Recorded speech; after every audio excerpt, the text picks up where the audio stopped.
Mugamit na og e-bike ang mga traffic enforcers sa City Toda sa ilang pagpatrolya sa sudlunong kadalanan ug aron ma-monitor ang nagdagan nga mga e-bike sa syudad. Ano ang report ni Fem Ridumabo? Usa kini matud pa sa tubag sa panawagan sa national government nga magdaginot sa petrolyo ang mga lokal nga kagamhanan.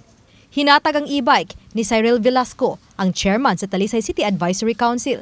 Matud ni Joy Tumulak, dako kinig gamit sa pagpatrolya sa mga personnel sa City Toda, ilabi na sa mga sulunon kaayong lugar sa mga barangay Tangke, Kansuho, San Roque, Poblasyon, Dumlog, Puo ug uban pang barangay nga may nagdagan nga mga e-bike.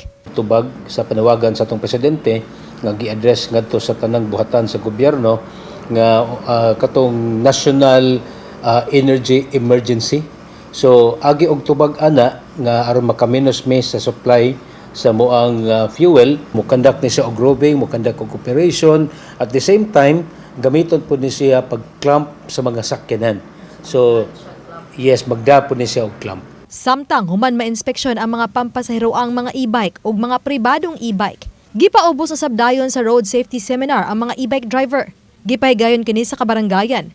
Ug tapuson kini og mga adlaw. Isip usa sa mga rekisitos alang sa magparehistro.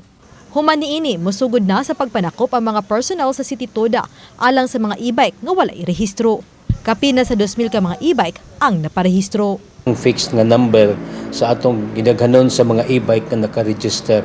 Unya manawagan jud mi sa atong publiko para mahimong sigurado ta, safety ta sa atong pagsakay.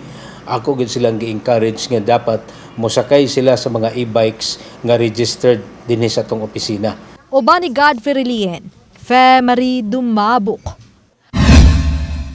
Balitang Bisdak.